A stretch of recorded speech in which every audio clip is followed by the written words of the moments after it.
What is the truth behind the rumors that Trump tried to fire Vance? What's the truth about a third party started by Tucker Carlson, by Joe Kent, by Massie, and Marjorie Taylor Greene? And will the 1776 Foundation work with them? And how did their convention turn out? Was it good?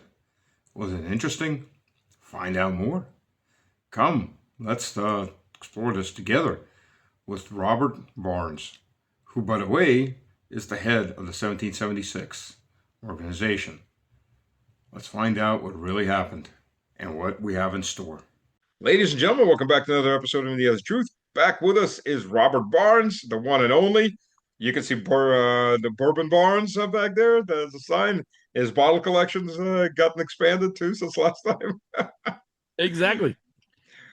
Rob, always a pleasure to have you on. For those that don't know, Robert is a constitutional lawyer, and he just organized the 1776 convention.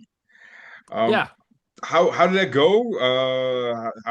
What did you guys accomplish? Who was there? Yeah, it was great. So 1776 Law Center. We're going to be putting up a video of everybody who spoke over the next couple of weeks. So that'll be up at 1776lawcenter.com. It'll be pay-per-view kind of option to help fundraise for the Law Center.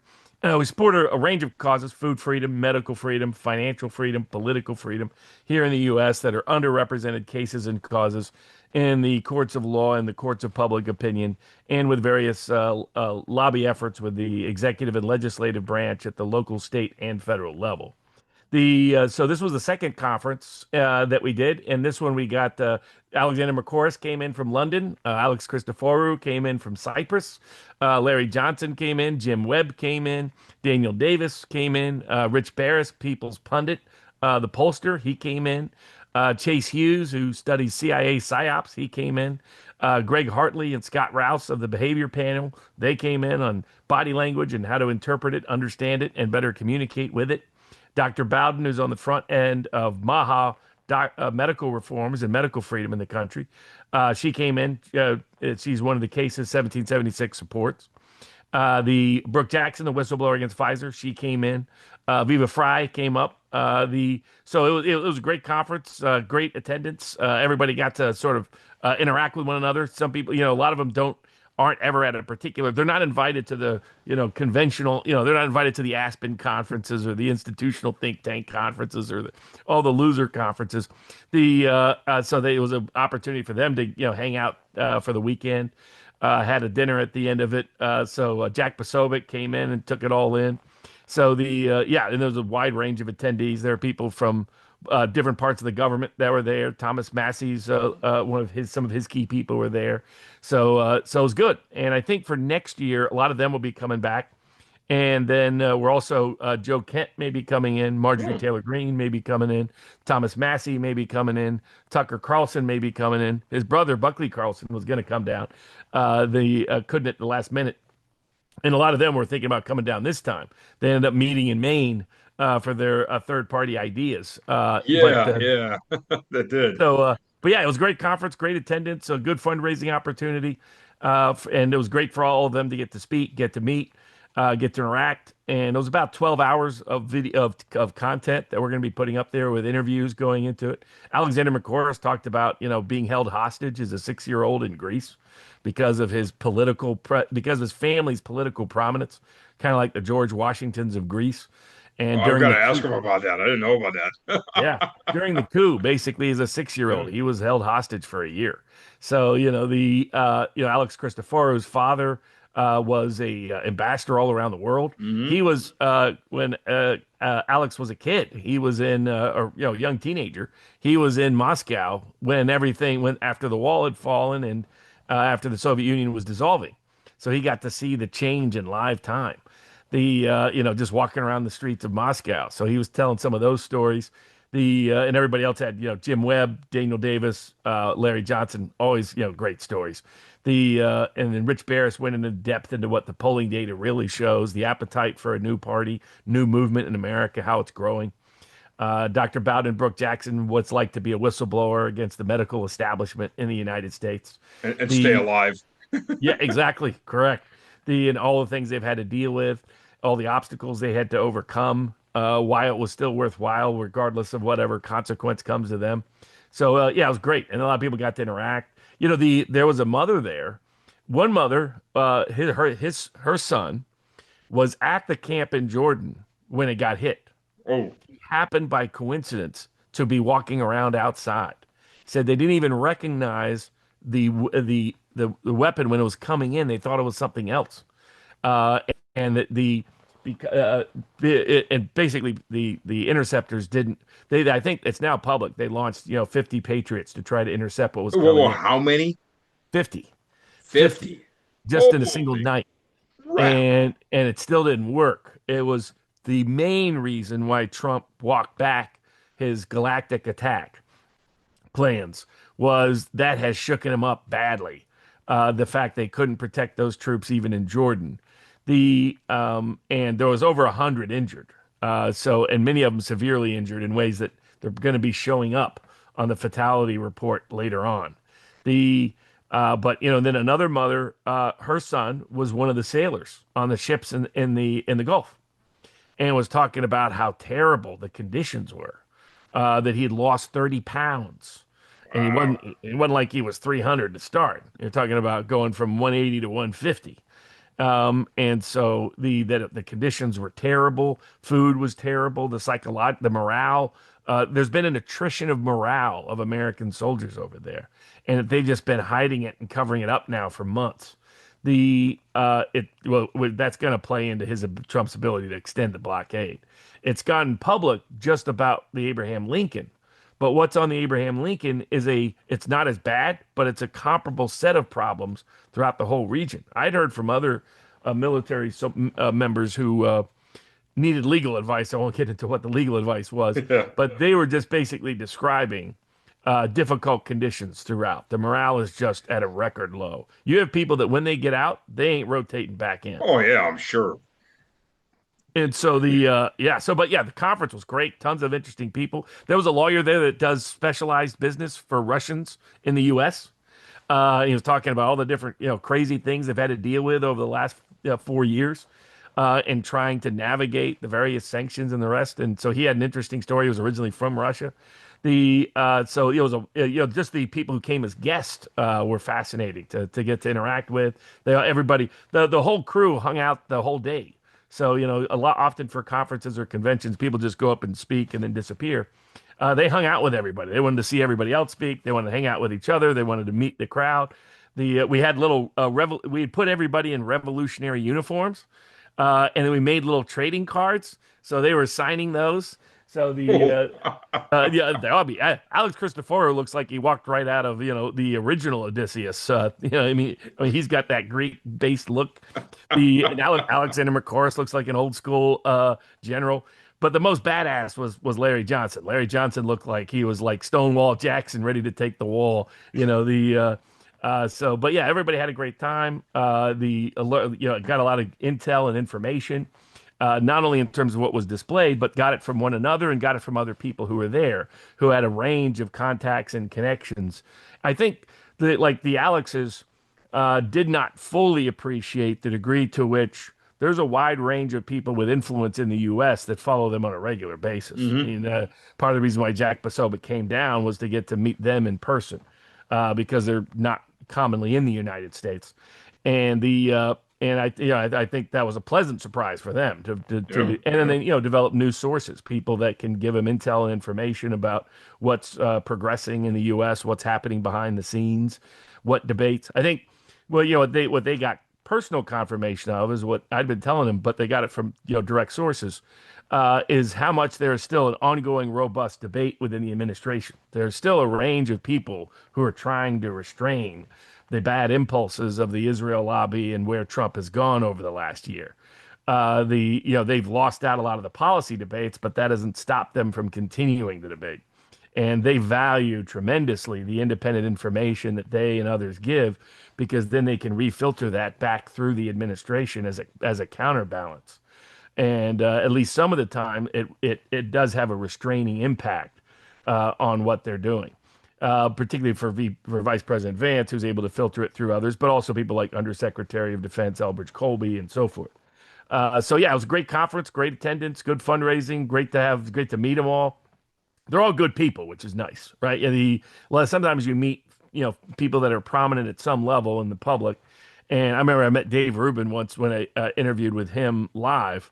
And I was like, and I met Dan Bongino once. And let's just say I wasn't impressed in person. Dan Bundino. Whereas, exactly. Whereas when I meet Tucker, Tucker's exactly who he is in front of the Yep. camera, behind the camera. Generous with everybody, friendly with everybody. That laugh is, a laugh he has all the time. Those kind of folks, you get a much, and they're just all good people. They do great. They're independent, innovative thinkers, but they're also just nice, good, fun people to be around. Yeah, it sounds like a blast. Like I said, I'm on Uncle Sam's naughty list, so I'd love to have otherwise been there. Yeah, exactly. Hey, I was talking to Mario Knopfel and Nima and some others, and they're like, "Yeah, maybe we'll come. Just make sure Laura Loomer is nowhere around. God, I don't want to get that knocked on the head and dragged off to someplace in Ukraine or El Salvador." that woman is. Where's it, Larry? Um, Yeah, exactly. Well, I mean, she looks like Jigsaw from the movie the movie yes, Saw. yes, yes. Looks I totally was like. I saying that to mean, somebody. he's Look had like, so many freakish surgeries. I mean, like those people with over the top surgeries from Escape from L.A. The yeah, John yeah. Carpenter film. The Well, the Beverly Hills plastic surgery crowd, where they've just done more and more and more. I mean, she's always been a mental case. I've known her for years. But pimping out for Ukraine was probably scraping the very bottom of the barrel. she saw the light, and $2 million, it made a lot of light. Yeah, Yeah. exactly. It was funny when she was trying to interview some of the obvious neo-Nazis there. It's like, God. can you avoid that symbol? Can you avoid that language? It was like Dr. Strangelove, where he can't help himself. He keeps trying to do the my Fuhrer. Exactly. Yeah, You know, yeah. and that's the way those Ukrainian, those are Azov battalion boys are. They can't help themselves. When he answered, well, that may be a problem. Yeah, I think so.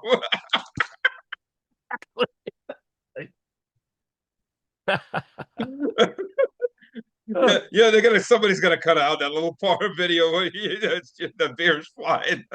That's gonna be a memo on its own. Oh oh, my God. Yeah, what a well, world we live in. That Trump actually listens to someone like that. under any other circumstances, she'd just be another whack job. But the Exactly. fact, yeah, he actually listens to her. Or as we say in the South, she suffers from unfortunate looks. Yeah, yes, exactly. Correct. Bless her heart. Yes, indeed. That's yeah. Bless her heart is a great one. That's a great Southern way of of Of making a whatever you want to statement. mean it. Exactly, exactly. Did he insult Oh, me? Oh no, bless your heart. yeah. I've been saying God bless him about Trump now for about 6 months. The because it does. I don't think we can go back in, not only because of the. And I was going to ask you this. I know we discussed it briefly before, but one of the discussions at the conference was how does the U.S. Restore its deterrent effect in terms of its military supply chain, which has been fully exposed in this conflict. And one of the arguments I've come up with is that you look at Russia, you look at Iran, you look at China. One of the things that allows them to be adaptable quickly on the battlefield in terms of supply chain of necessary military goods, and what allows them to scale up fast, like we did during World War II, but can't do now, is there is no there wasn't in World War II a military industrial complex. That didn't exist. Yep. That was created by it. The closest thing you get to it is Civil War partially developed, but it was everything was so bad it led to Ketam cases. The right of Yeah. a Ketam was created because of how much crap was put out by vendors and during the Civil War. We're back to that stage where we can't scale up quickly at all. We can't adapt quickly at all. Like there were some people think, well, the U.S. will just stock back up and go back in after the midterms. It's going to be 4 years. That's the length of time it takes to develop these standoff munitions in the United States. And that's even if we get the rare earths that China has a monopoly of and is saying they're not going to give for any even dual use purposes, not to mention military purposes. And they would know what we suddenly are demanding certain things or ordering, it's not going to clear. And it's the same reason why they can pass the sanctions bill against Russia. And those sanctions would mostly be on China to be impactful. We can't do that because then they would say no rare earths for your civilian economy. Yep. But one of the arguments came up was if we could just get that, really, you should have a nationalized national security apparatus, and that would have a two for benefit. One, make it more efficient, more adaptable in terms of our munitions, and more practical munitions. Like we really develop these highly expensive because it's profitable for the military industrial complex to do it, not because it's the most effective on the modern battlefield. But the other is you remove the military industrial complex, you remove the private sector from it. What you also remove is them as major campaign donors, as Yep. major think tank funders, as major media propagandists, as people who are in the constant business that in order for their business to work, they need fear of an enemy, they need constant conflict. You remove them, it would have a twofer benefit of reducing the need for such expensive military budgets in the first place and reduce the probability of war and conflict, as well Absolutely. as making the supply chain more secure. What are your thoughts? You know, when I moved back to Russia, I was uh I was much more free market on everything. I'm not. I'm still more basically free market, but I realize there's uh, three areas that the government has to be involved directly or directly own the companies. One is the military-industrial complex. It's weapon manufacturing, because weapon manufacturing. Why again? Russia, Iran, and China. These are government companies, flat out. They're not there. They do make a profit. I mean, but they don't make a profit of selling the weapons to the government. They make a profit of selling the weapons to other governments, right? So yeah, I mean, Russia exports a lot of weapons, and they make a profit. Obviously, they don't do it for free. But when it goes to the military, it's much more closely tied to what the military needs, right? So yeah, it's not a perfect case, but it perfect example. Not Martin, Lockheed Martin. Colonel Wilkerson was telling me about the contract with Lockheed Martin. You know that there are certain subsystems on the F-35, like the avionics, the propulsion, that military mechanics aren't allowed to touch. Yeah, yeah, yeah. How much they had to pay off a couple of generals to sign that contract? So it's only Lockheed Martin technicians at $400 or $500 an hour, 24 hours a day, especially on an aircraft carrier. The teams, civilian technicians that have to. I mean, that's insane, right? And that's just because the number one thing is service. Well, there's a camera. Yeah, service and spare parts. And spare parts, you need parts to break. So you make equipment. You don't make equipment to be able to win a battle. You make equipment to be revenue streams.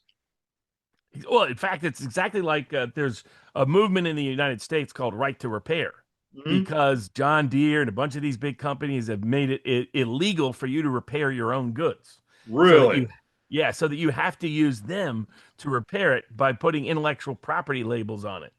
And so you have to the probably the worst version of this is where the franchisee model also breaks down in the US.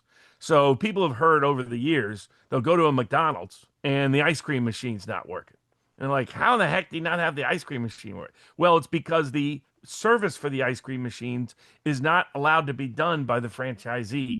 It only can be done by the corporate, and they make money the more the machines break down and do it. And so it creates this That's distorted, evil. it's yeah, absolutely crazy. That's why Zelensky ain't never getting the Patriot license because they're like, we don't want that out on the open market. We want the IP control over it. I mean, Dr. Ted Postal has been documenting for years that Yep. they exaggerate the efficacy of the Patriot to begin with. They just got another huge contract. But like people are thinking, well, the U.S. will just spend all the money and that will solve the problem. They have designed this to not only be super expensive, but to have a limited group of people that can do the work necessary to make it. and the because it's a key center of guaranteed long-term profitability. And that's why they can't scale up quickly. They can't train a bunch of people in that. The overnight, it would take a year or two just to get the training done to put them there.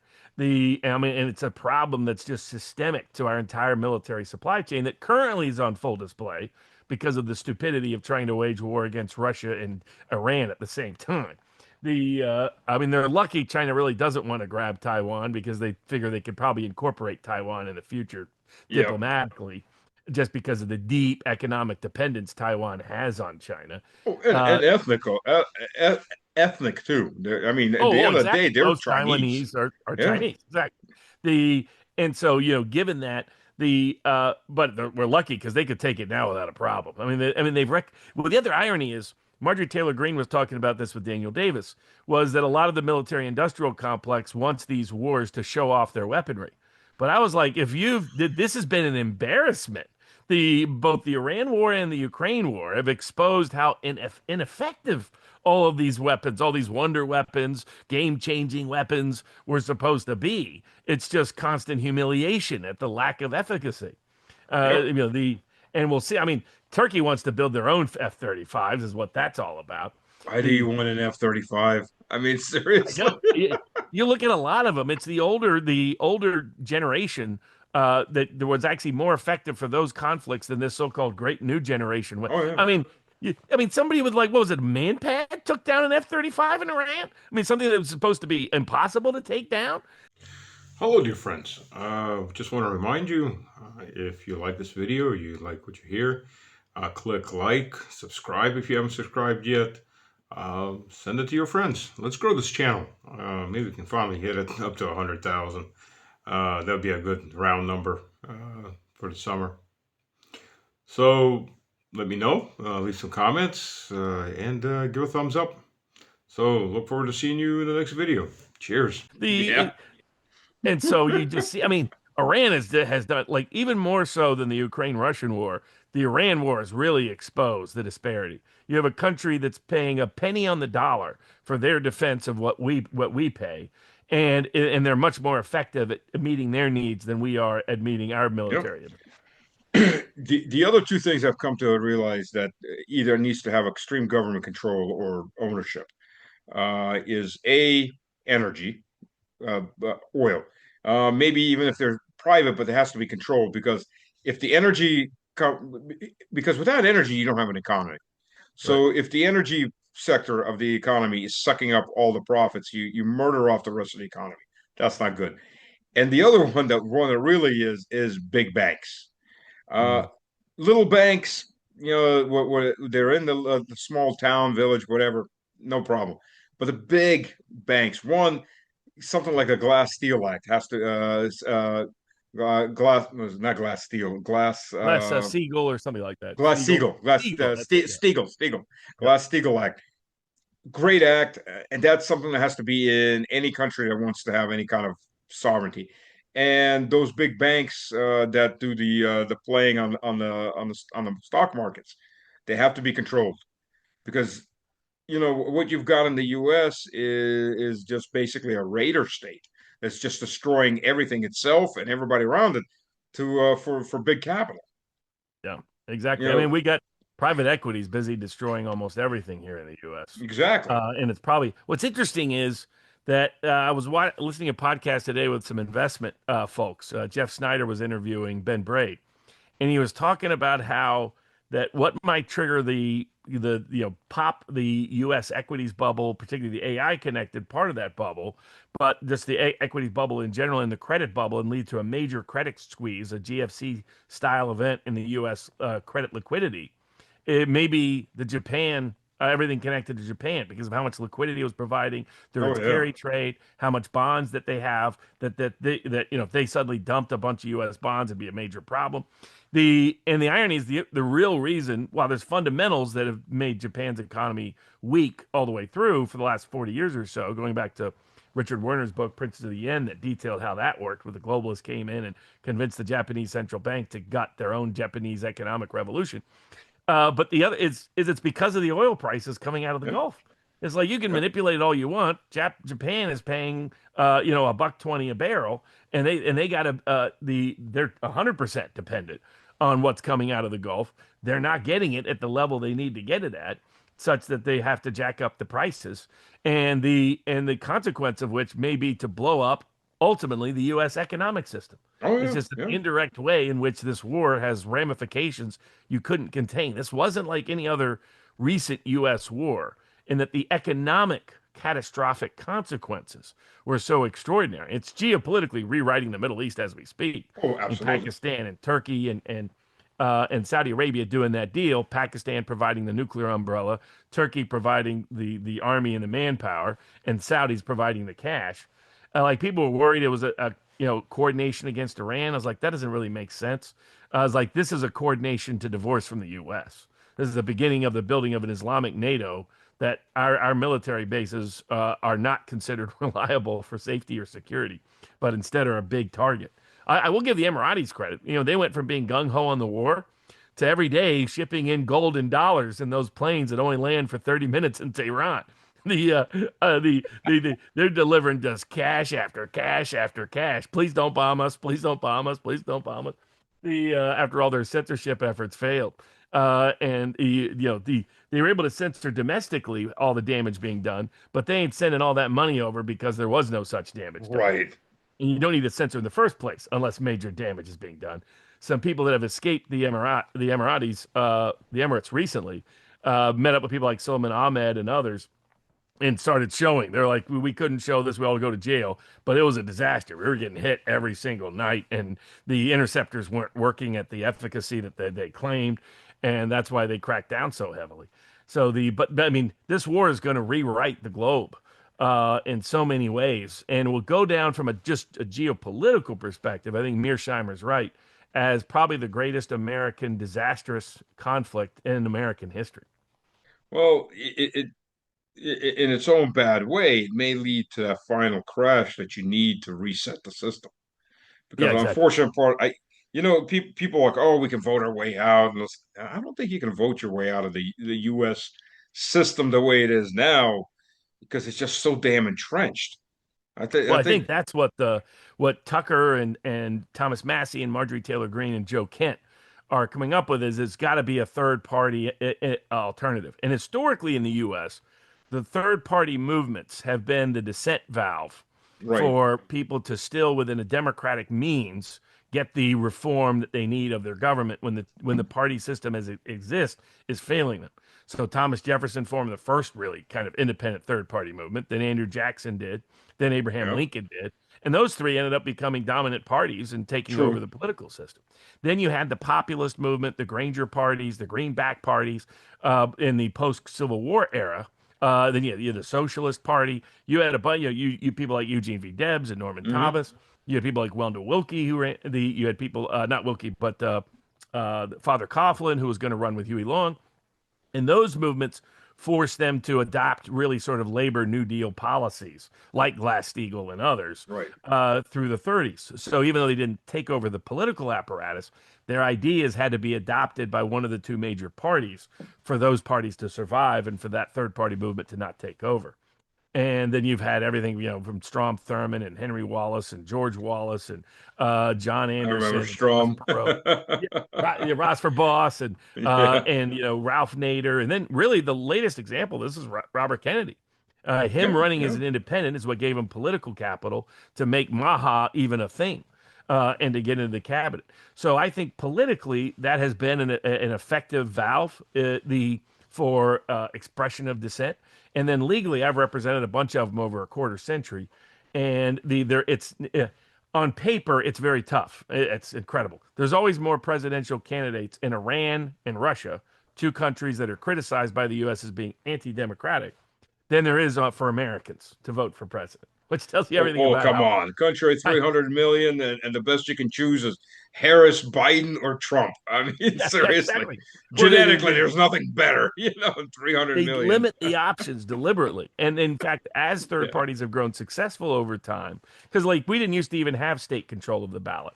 For the right. first century plus of the country, you could bring your own ballot, you could come in and vote how you wanted verbally, etc. They created it saying, we're going to create the Australian secret ballot system, which Australia originated, and then we, the state, are going to take over the ballot to prevent fraud. And all they've ever Yeah. done, they did it. They did it to break the back of the political machines in the late Mhm. 19th century because a lot of immigrants that had come in, and including blacks and poor whites in the South, had lower levels of literacy. So now all of a sudden, you had to read the state ballot to be able to vote, rather than being given a ballot you could put in the ballot box. How they've used it over time is to exclude independent candidates, exclude third party Yep. challengers, and the courts are appointed or elected by this two party system, so they cover for it.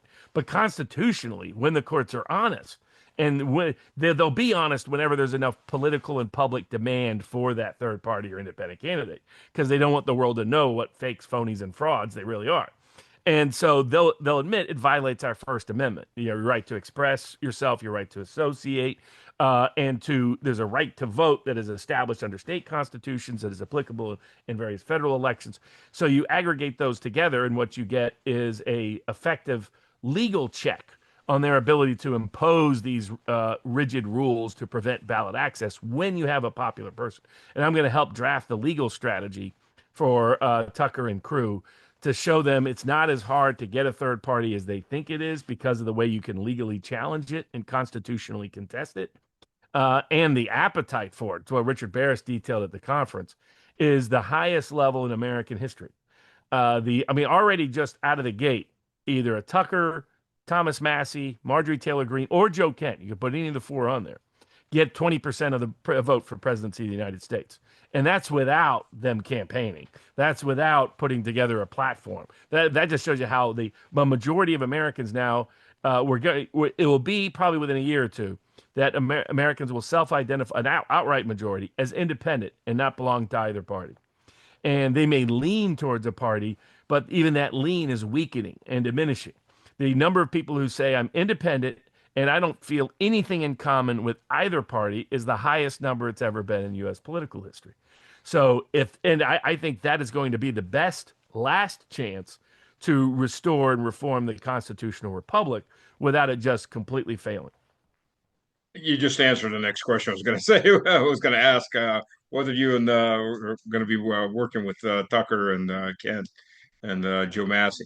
Not Joe Massey. That's Joe Kent, Thomas Massie. Yeah, Thomas. I'm bad with names. I'm just No problem. I I don't mispronounce everything. I I don't even forget got faces, but names are I, just.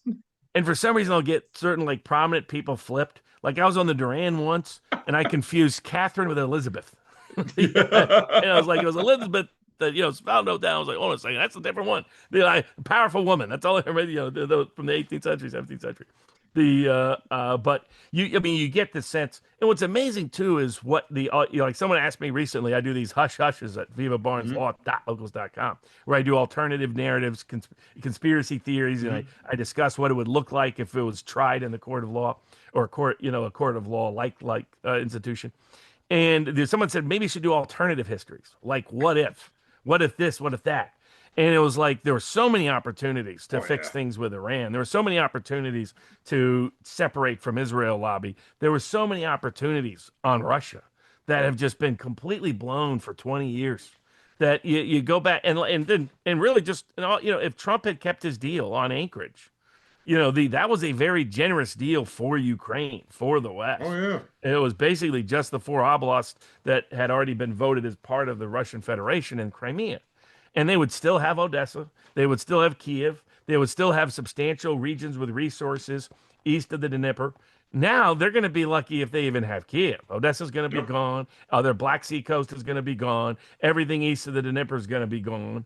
And the only question is, I guess the question, I always said that there was no chance Russia would go all the way into eastern Ukraine or western Ukraine because there's no way in the world they want to deal with all the hotbed of Banderites on a regular basis. Just let the Poles take it, which Putin's been suggesting for 30 years. He's like, Hell yeah.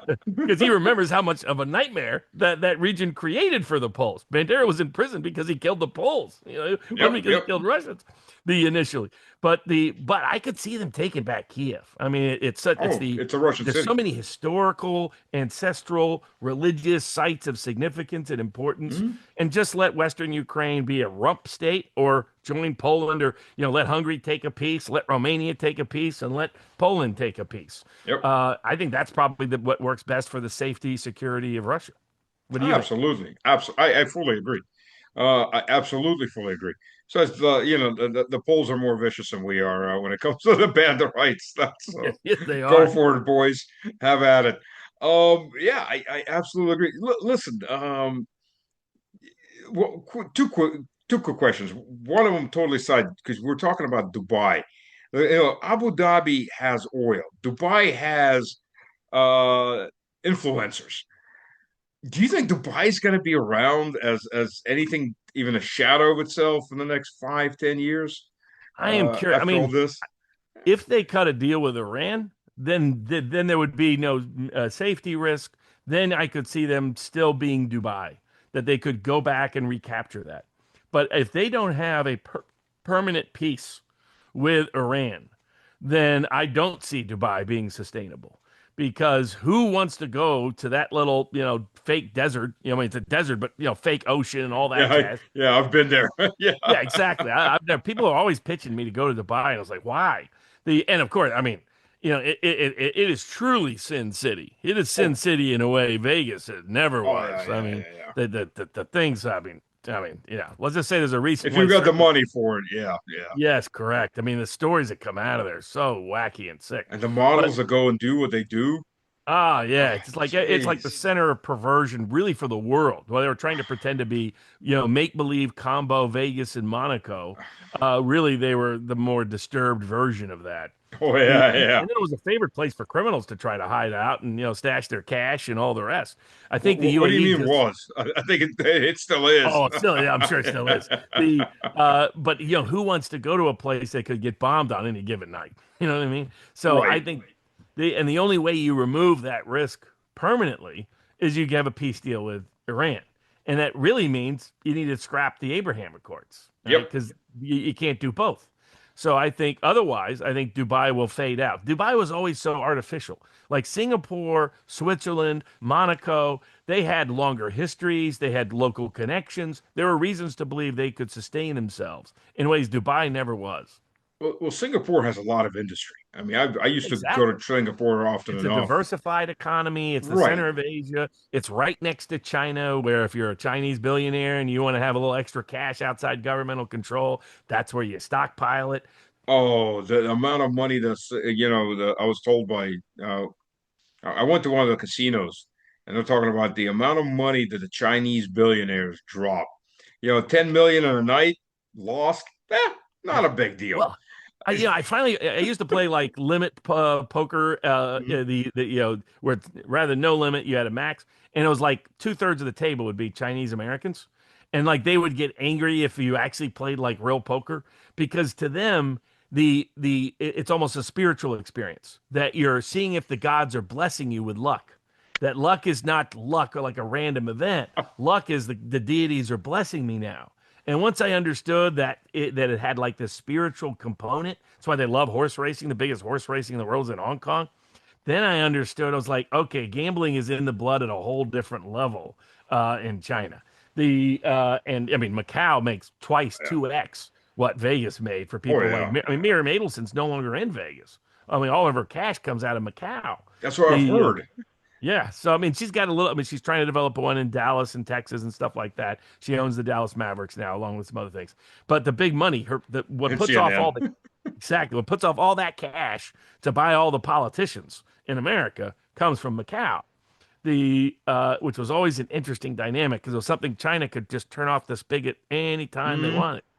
wanted, which suggested that maybe aggressive politics towards China were always unlikely as long as she had major influence, aside from her Israel lobby advocacy.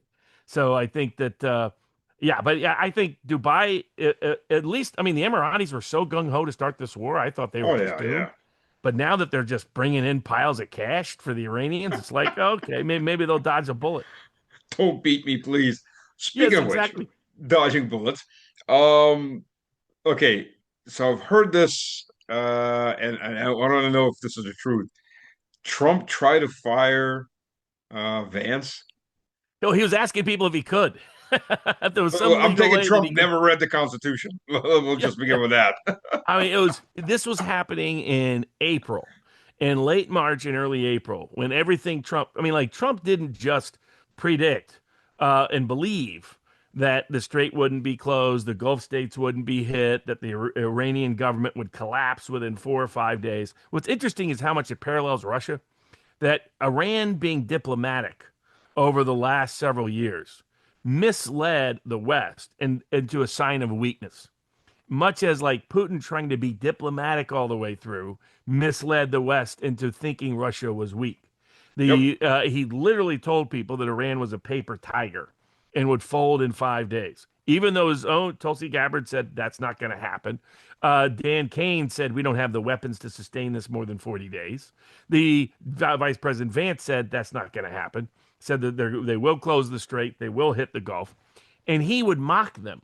He was like, you have no idea what you're talking about. That's not going to happen. Seriously. Yes, that's how aggressive he was in those meetings. So the Jesus. humiliation in late March and early April of how badly wrong he was led him to not second guess himself, but to take it out on the people who had been critical. I'll give you an example. The Sean Parnell, who's over as a press a spokesperson for the Secretary of War, when Trump went out and said we have complete air control of Iran, we dominate, we can fly in anything we want as low as we want, and they can't do anything about it. He, realizing that could cause problems if people actually believed it at any level in the military, tried to correct it and said, the lack of airspace supremacy, that we don't really have airspace supremacy. And he tried to be gentle about correcting what Trump said. Trump was so enraged at him, he wanted him fired and only backed off at the last minute. That led him to not talk to some buddies of mine because he was like, he was put in a vice. And so that's been his mindset. So during that time period, he was asking people, especially after he went and saw Xi in China, that he was like, "Look at everybody defers to Xi. I want everybody that's how they should. That's how they should be with me. Why can't Vance be more like that? Could I fire him? Is that okay? Is that possible?" So that's in. Now he ended up backing down when Vance was able to get the MOU done, and he for about a week or so was much more positive towards Vance. And then, of course, he got snookered back into the conflict because he can't handle the prospect of publicly being seen as losing it. And he convinces himself, he confabulates on a regular basis. So I keep telling people, if you've studied Trump for a long time, this is a different Trump. For the last year, this is not the Trump of the first term. This is not the Trump Right. that campaigned on the trail. This isn't like he used to have this. I remember as a kid, I read this book, Art of the Deal. His book was one of my two favorite books, his and Robert Kennedy Sr.'s To Seek a Newer World. When I was like 12 years old, I walked around with him all over the place. And my favorite part of Trump's quote was, expect the best, but plan for the worst. I was like, that's a good version of positive idealism tethered to objective realism. Right. So and there is something to be said that you have to believe something to make it happen that might seem impossible, but you'd never lose your sense of reality in the process. That latter part is gone now, totally gone. And that's why he keeps going back in. That's why he keeps doing things that make no sense. That's why he keeps putting the world at mass risk. And then, as he told the regime change people, he wants to be compared to Napoleon, Stalin, Hitler, Attila the Hun, and Genghis Khan. He produced this list and gave it to them, not in terms of their Seriously. philosophy. Yeah, he did. I mean, they came in for their one interview. He said, he goes, yeah, I have something to show you. He's like, look at all these people with all this power. I have as much power as they do. I'm going to have a legacy like them. So he doesn't compare himself to the founding fathers, to presidents. That's beneath him. And then if you think of the world through, you combine a diminished decision-making process where you confabulate all the time with a personality shift, an ego shift, where you want to be like a great conqueror, seen as a great conqueror. Then all of a sudden, things like the corruption make more sense because it's not corruption. It's I'm so great. They're all bringing me these gifts of gold and myrrh and everything else. So of course, it validates me, all the money that's flowing in to me and my family and my allies. It proves how great I am. But the other thing that bothered me the most was everyone he picked was someone who tried to conquer, right? He didn't pick Gandhi. He didn't pick anybody with like a great history of peace, which is what he campaigned on and said originally that's all he wanted to be. Instead, and then all of a sudden it makes sense why he flipped on Russia, why he flipped on Iran, why he tried to bluff China. Like the three things you don't do: don't go to a land war with Russia, don't try to bluff the Chinese, and don't try to conquer the Persians. Why does he want to do all three at the same time? Because nothing more would validate him. Say, see, I'm on the scale of the greatest conquerors in world history because I could do what nobody else could do. I could conquer the Russians. I could conquer the Persians. I could bluff the Chinese. And that's what puts him in this mindset where his foreign policy dictates his agenda, where he's obsessed with it on a daily basis. And this ego need combined with confabulation with a cabinet of cowards who aren't willing to tell him the truth. That's why, like, I call him Soros Scotty because Scotty Bessent's long history of ties to George Soros, not so much for political philosophy of Soros, but because he learned how to manipulate, particularly currency and commodities. Right. And so when people see him saying things that like Larry Johnson was like, how could he say something so stupid? Like, hey, we can just build some pipelines and the strait won't matter. Well, he said something as stupid a year before when he said we'll be able to replace China's monopoly on refined rare earth in a year or two. Yeah, I remember that. what are you talking about? He was saying that because that's what Trump wants to hear. He knows it's complete garbage, but he knows that's what Trump wants to hear, and he wants to see how long can we trick the markets into believing this level of insanity. I'm just shocked the markets actually believe this level of insanity. Speaking It's of markets, because so much of the markets are AI algorithmic trading now. And public passive investment money. So you combine the two, there's no person sitting there that's a sophisticated trader making most of the liquidity in the markets. You've got, and they figured this out with AI. So they figured out they put in certain words and terms that it will play. So they listen to what Besant says, they listen to what Trump says, and it reacts because it's not a real person doing it. It's another defect of AI. And that's why Trump is like, hey, if you want to front run the markets like me, you could pay $100,000 to get my truth post before it's even public. Okay, and I was going to ask you that. How is that not insider trading? What's interesting is Trump has set a lot of this up to be right outside or skirting the edge of the law. So as the president, you can argue it's immune, that he's immune, that he has presidential immunity that stems from it. The Witkoff and Kushner, who Iran has documented, I did love it when they said, they're like, look at all this insider trading. They document how it's tied to Witkoff and Kushner. It's in the billions of dollars. And Iran didn't object. Iran just said, we want a peace. Without us, it takes two to tango. Send us some of that corrupt cash that you've been stealing off the war. But the Vance pretended he didn't hear from them. In fact, he did hear that information from. He just doesn't want to hear it because, hear no evil, see no evil, know no evil. Kind of routine. And then the third, so the people that are buying it, the advance post, the depends on like certain commodity and currency markets are outside a lot of the insider trading laws. So really? There's even it depends on the insider trading was originally mostly focused on an executive within a company traded on the SEC. Right. So that's where. So if it's not coming from that source, there's a legal argument that it's not criminal. It's clearly insider trading from an ordinary person's perspective and corruption from an ordinary person's perspective. It just may be the reason why he's never made Witkoff and Kushner federal employees is they're not bound by the federal employee contracts that would make it illegal for them to have conflicts of interest. And that's why they're his personal. I mean, the Russians figured that out pretty early. That's why they put their investment advisor as their main negotiator with them. It's like, okay, obviously these guys are just shakedown artists, so we'll send our economics guy and we'll see what can happen at him. Who's also shakedown artist from Goldman Sachs. Exactly. It was like, why is the foreign economics, the sovereign fund guy, why is that the guy talking to Witkoff and Kushner about Ukraine? He's not the military guy. He's not the diplomatic guy. It's not like Russia lacks either one of those. And guys like Lavrov, who's probably the most well-recognized and well-respected foreign minister in the world, that was a sign that and I think Russia has come to figure out. In fact, Rick Sanchez told me this a month ago or so. He said we talked to Lavrov. Lavrov said they figured after the attack on Putin that Trump, and then when there were conversations after that and in the build-up to it, that this wasn't the same Trump. Two, that something Yeah. was wrong with him mentally, that he would misremember things in talking to Putin. That it was like, what? The And that Trump was deal incapable. That that at that point they realized we've got to completely. I think Putin put a lot of chips in, hoping Trump would Yeah. deliver on his Yeah. promises. And I don't think that was unreasonable of him because Trump had campaigned for 10 years. Wouldn't it be better if we got along with Russia? Right. It was the Right. most, he promised to do it in Anchorage. It's just everybody's been rug pulled by what Trump has become over the last 8, 9 months. And to me, its best explanation is like people said Israel lobby and blackmail and extortion.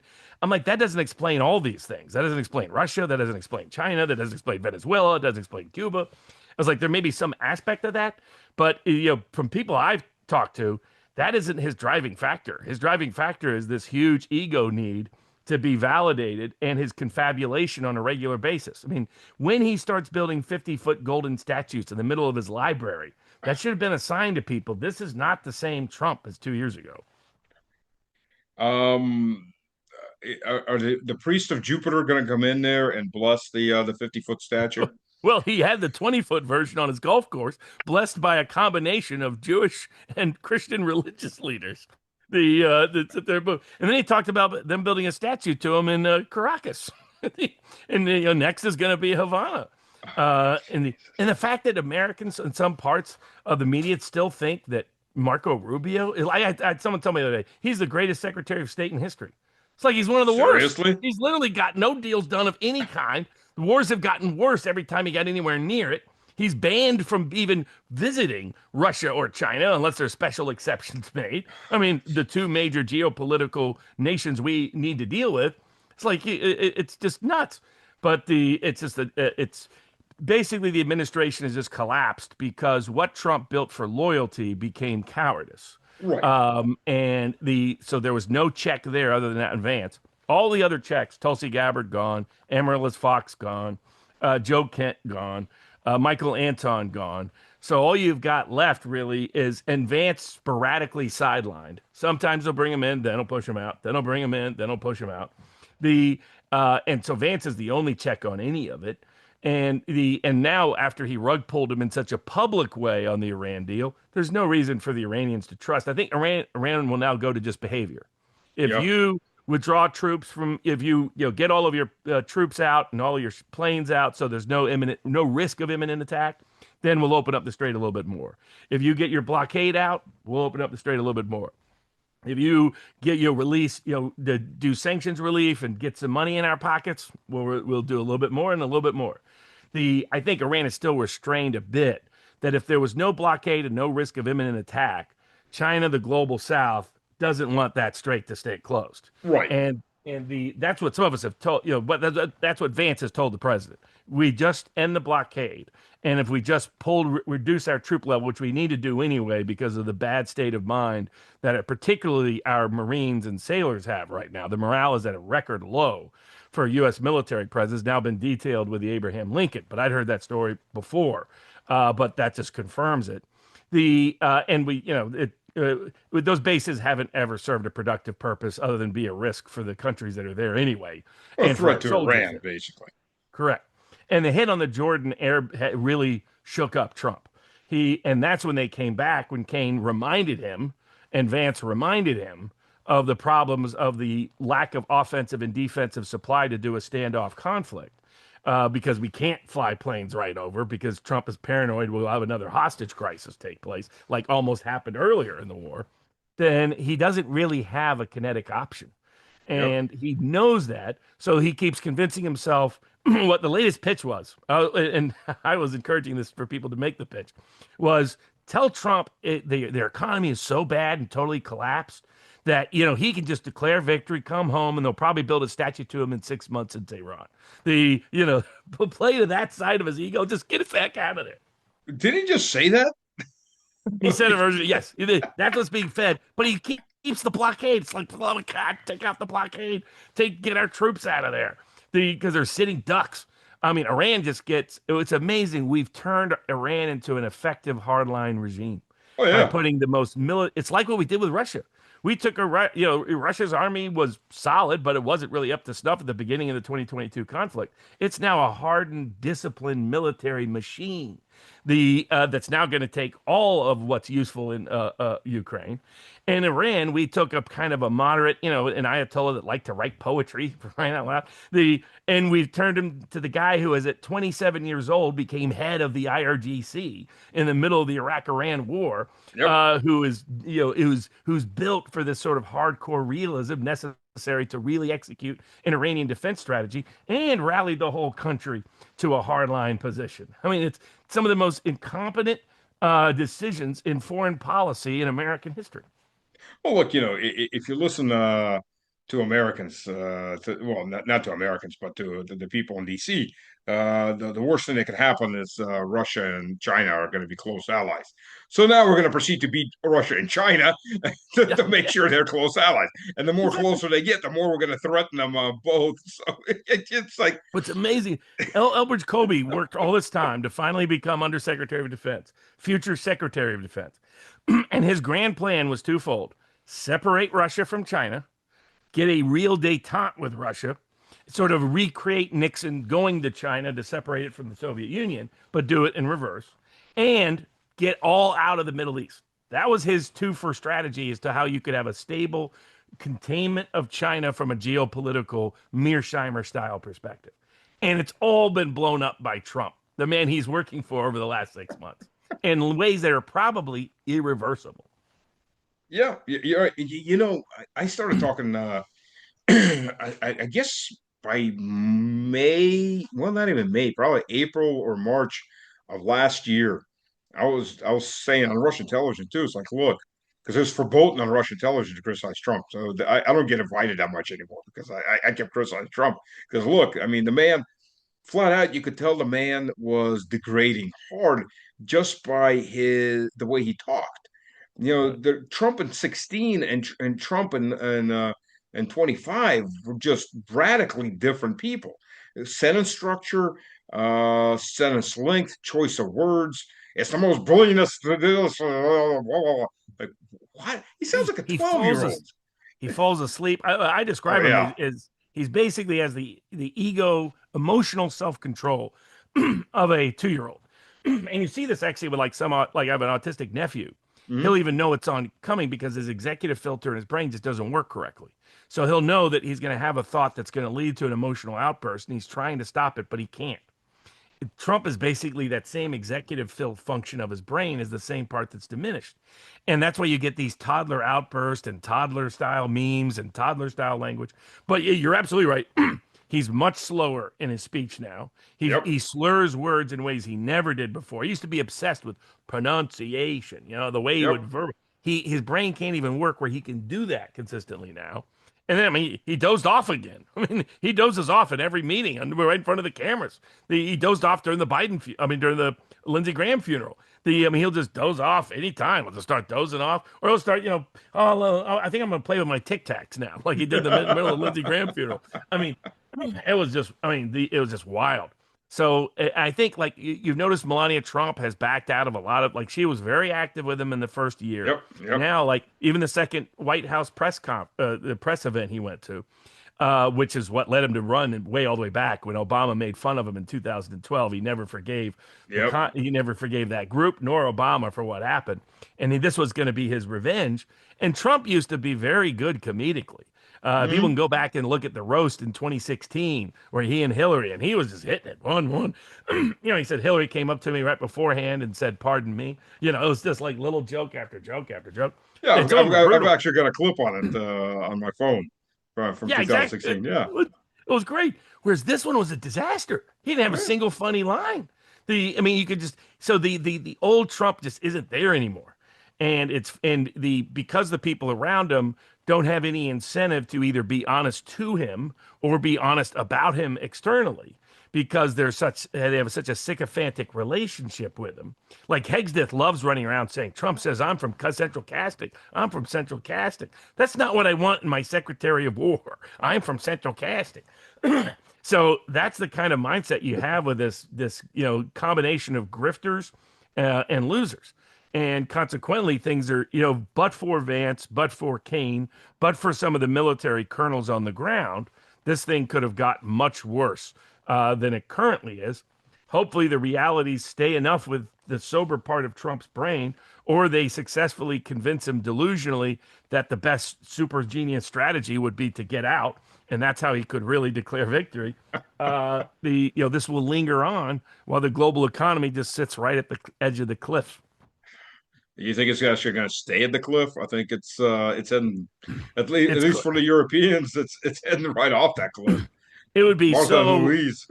it's like something like let it be the Japanese carry yen trade that actually unravels the whole thing. Something that's triggered by the oil price shock in Japan unravels this key source of liquidity both for U.S. bonds and for U.S. investment writ large on this sort of unstable foundation the Japanese economy has been on. And it could be one of those GFC style events with an AI bubble that's already a bubble anyway, Oh and it yeah. could compound everything and it all comes falling down. So when the run on the banks begin. Exactly. Oh, geez, yeah. And then, well, that arch terrorist Thiel from Palantir. Yeah, I'm calling him a terrorist because his drones are programmed to seek out civilian, well, anything that moves when they're running out of juice. So, They are embedded within like all the surveillance state. oh What I've yeah, heard from Teal is that Teal's basically he's dumping all his stock off the board, moving to Argentina, going to live in his own fantasy land. But if yeah, you listen to Alex Karp, who's running the day-to-day operations, that guy is insane. That guy is like, I mean, the so he's really the main persona at Palantir, and they are embedding themselves throughout the entire surveillance state and the military yeah, infrastructure. in And multiple countries. yes. Oh, yeah. Their goal is to be sort of a global octopus of surveillance state control. Yay! Yeah. And how And they're doing what? in the US is they're using election integrity and immigration enforcement to grab up everybody's records when they have no intention of actually applying it for election integrity or immigration enforcement. It's like they actually have an amnesty bill that has a whole big required e-verify provision to get any level of employment in the US that basically would have your biometric data in Palantir system. And it's like it's an amnesty bill. So that can't be for enforcing illegal immigration because you're making all the immigration legal. So it's like, and that makes it so obvious that just like the obvious nature of merging the Israeli military supply chain with ours and And merging intelligence. the intelligence supply chain with ours. So that, because that would preclude things like the CIA leaking. By the way, that Israeli report that got Trump to hide out in the middle of a catering truck that's now become a meme joke all around the world. Trump Yeah. sticking his head out. I mean, the Iran social media accounts are great. They Oh they yeah. they start because they took that photo that Trump put up of him as like a general next to Patton and MacArthur, and instead they put him inside of the catering truck, smiling next to Patton and Kyrie. So they're just bam, just hammering him. I mean, but it looks bad for Trump. He left everybody behind. The way I know. it wasn't real or legit is because Rubio was still on the regular plane. And it turned out it was just it was Israel just floated this obviously bogus intel. Everybody realized should have known it was fake, but the Secret Service went along with it. And Trump snuck out with Hegseth and his assistant that does his truth post. He left everybody else on the plane to die. The Maybe he was really hoping Rubio would get blown Yeah. up. It just shows you where his Oh, mindset is. But the jeez. idea that we should merge with Mossad, which lies more than anybody in our intelligence relationship, as Kent has detailed repeatedly, is just wild. But what is, you have a generation. I put up a Substack about what is the opinion of Israel in the United States now, and how Israel is basically a political pariah and is likely to stay one going forward because of the massive generational shift. The only group that still likes them are evangelical, non-Hispanic, white Protestant Christians over the age of 50. Every other group is negative on Israel, unfavorable views, doesn't trust them to do the right thing, doesn't like Bibi Netanyahu, etc. The thing is, while that group is a dying group politically, they can dominate some Republican primaries, but not for long. We look at the U.S. Senate, look at a large part of the U.S. House. Oh That's yeah. who is actually there. Yep. They are all from that group. That's why they don't realize doing things like merging Israel militarily, merging Israel intelligence-wise, going to war for Israel. Fox News, preaching all the nonsense, and that's where Trump gets a lot of his dumb ideas from. Every night, Fox News. He goes, "Oh yeah, General Kellogg said that. I bet we could do that. I bet we could take Carg Island." That's where he gets these whack job, lunatic, freaky notions. That why Rupert Murdoch is obsessed with this is still beyond me.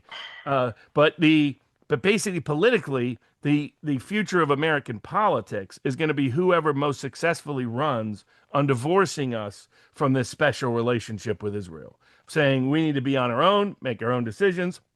Vance was already teasing and testing out those lines, but then Trump rug pulled it within a week. Trump was even echoing it for a week, saying reasonable things, sober things.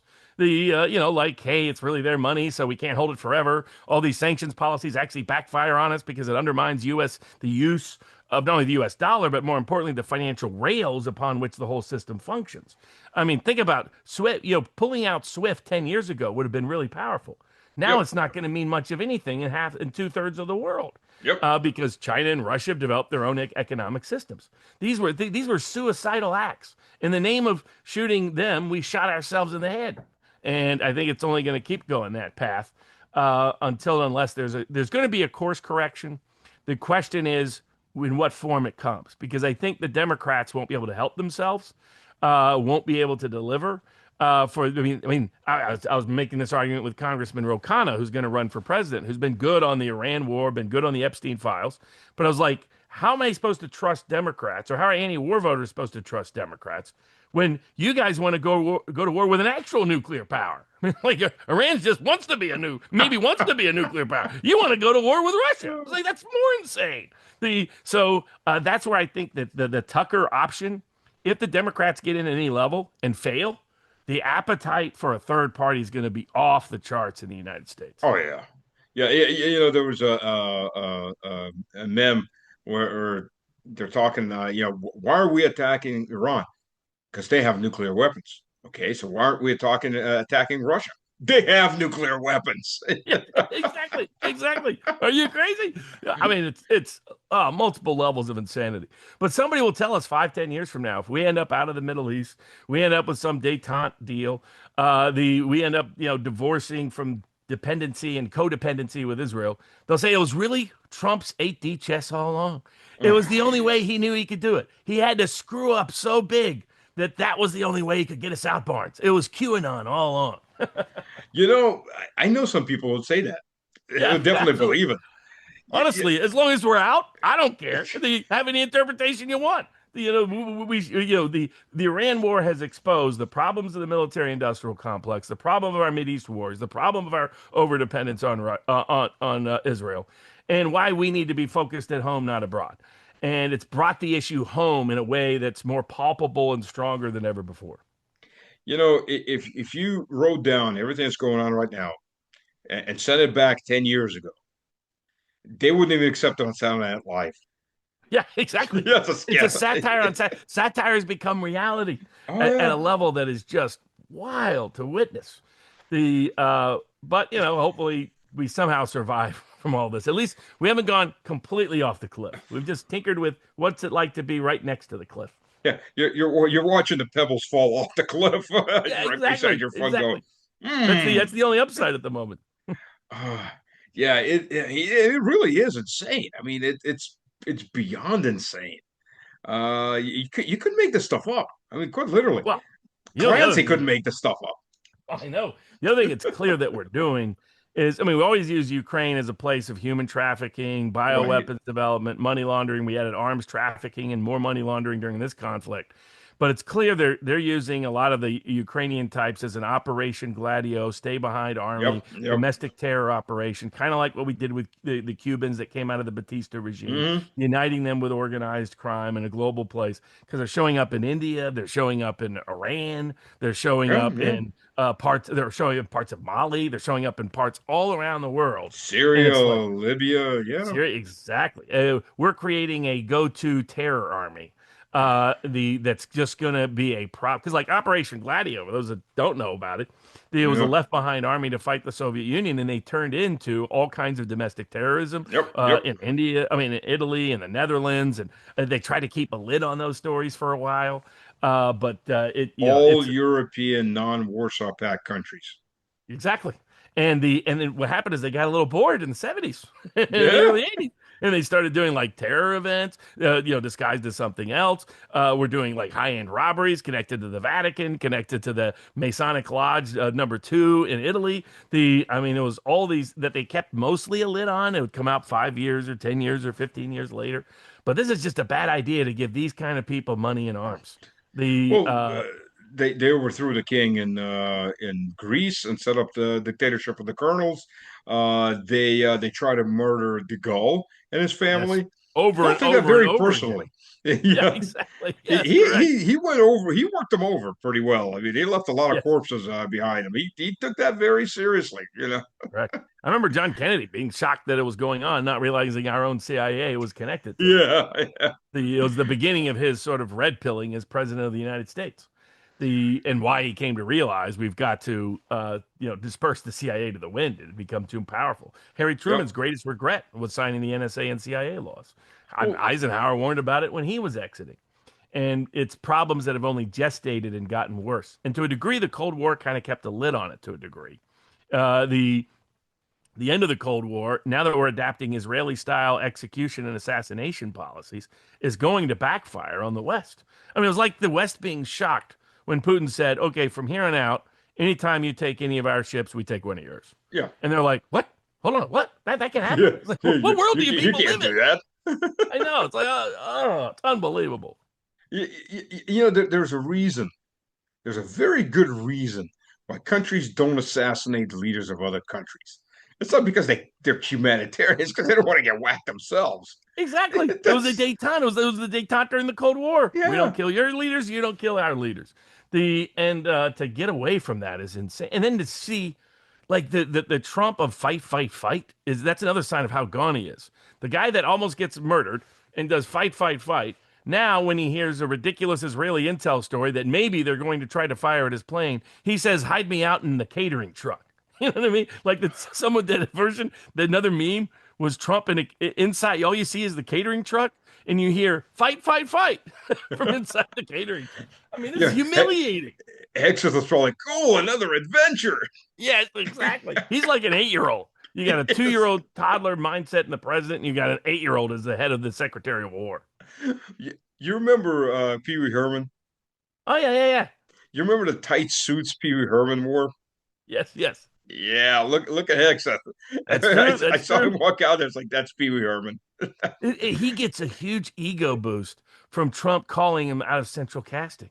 I mean, it's like, oh, this is not good when I heard that Oh story. no. This if the U.S. survives. So Yeah. right now, I don't know how bad the odds are. It's going to take a lot of effort to fix all of this between Biden and Trump. I mean, these last Well, six really, years. we're like, what would have Russia been if it would have stayed on the same trajectory it was in the 90s? Because what we post Cold War, Ukraine. every single president that's been elected was elected on being the more peace oriented candidate. Hmm? Even Poppy Bush said he's gonna deliver a peace dividend.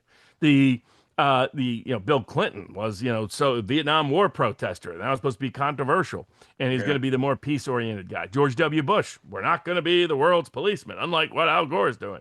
Barack Obama, his campaign speech against the Iraq War is what got him the 2008 nomination. And then Trump, first term, mostly kept us out of new conflicts.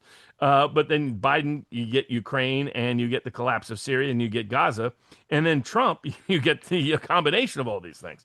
So it's like we haven't learned our lesson in such a way that the way Putin was able to course correct in Russia, we haven't had the same. And we've had Yep. almost a quarter century now of sort of fatigue in the electric, fatigue in the economy. We have a system that's atrophying on a daily basis. The foundation is fracturing and getting weaker. The richest parts of America are the parts that surround Washington, D.C., that produces nothing but crap. And that's when you accumulate these problems, it becomes harder and longer to fix. Have you ever seen Mad Max, Oh the yes, original yes. Mad Max? Oh yeah. If you look past the chase scenes, but if you look at Mad Max, the original Mad Max, because that universe, society didn't collapse in some nuclear war from zombies or from comets. It collapsed. They had resource wars, and it collapsed because every society sooner or later collapses. And if you look at it from that angle, what you're seeing with Mad Max, he's still patrolling, he's going out doing his job, but society's collapsing, and people are still doing what they're doing because they got normalcy bias. The same Right. thing that happened after the Soviet Union and Russia in the '90s. I got two aunts; they were teachers. They hadn't been paid in years. They're continuing to teach. I'm like, well, why do you continue to teach if you're never getting paid? It's like, well, what else are we going to do?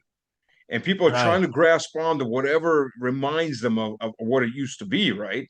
Right. And they're trying to do their best to ignore, but on the edges, it's still falling apart. And sooner or later, just the counter arguments get to the point where you just can't ignore it anymore. You're done. Right. But And people it's try. exactly, and it's fraying to a degree, particularly for the new generations. Mm-hmm. Richard Barris has got a book coming out called "Burn It All Down" about the that's coming out in September. That's all about where the new, where Gen Z and millennials are going, and everything's been compounded for them. They're not optimistic about their Oh, economic future.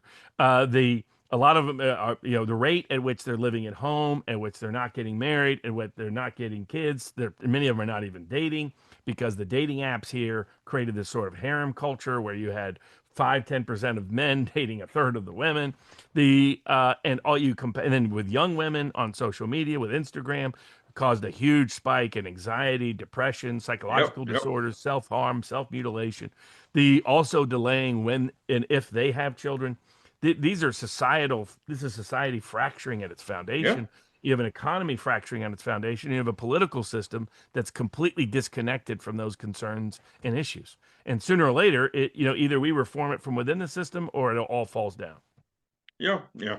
And on that note, I know I've had you on for quite a while. It's always a Perfect. pleasure It to was been talk to you. fun. It is, it is. Man, I hope you get your passport sometime soon. Yeah, exactly. I'd love to sit down at a table and just pound a few. Well, no, pound.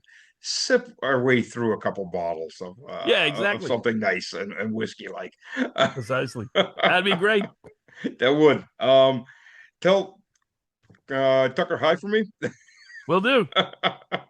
And I do hope I don't know who of that group is going to run, but I hope somebody does because Yeah. look. By the way, I know quite a few members of Parliament. I didn't make it. I didn't get my documents in on time to run this time, but I'm planning on in 2 years to run. But I know plenty of members of Parliament, so we to get a platform. I think there's nobody in the present government in the West that the Russian government can trust. There Right. isn't. No. Outside of Fitzko, Babic, those Yeah. guys are minor, like it or not. I Right. mean, Orban held weight, Yep. but he's gone. But I think somebody like Tucker or somebody like Kent or Massie, I think that would be the breath of fresh air to get some kind of detente going and maybe something more than but Exactly. that's what you need. You need new faces. Yep. No Uh, doubt about that. and I know I can help arrange the meetings and get something rolling. Well, I mean, we need to pull back from this cliff. I mean, for Oh yes. we're on the For the edge of sake it, of but the world. man, yeah, Yeah. Yeah. for the sake of our children and grandchildren, Yes. and I don't have any grandchildren yet, but Yeah. open to Exactly. so that'd be nice. Have everybody still alive. Um, so yeah, if need be, yeah, if the opportunity arises, I'll be more than happy to be the in between and get things rolling, which would be great, and get you a passport. Exactly. Ah, geez. Uh, Rob, thank you very much. It is always a pleasure. Hey, where can people find your work if they want to follow you? Everything's at vivabarneslaw.locals.com. So Okay. there we post all the links, post all the articles, post all the comments. So I have a Substack, I have an X feed, Barnes_law, but everything is really at vivabarneslaw.locals.com. It's a great community. They share a lot of new ideas. They share links and stories every day. It's sort of so it's great for curating content and getting intel and information. But that's where everything's at. Excellent. Excellent. Thank you. Thank you very Absolutely. much.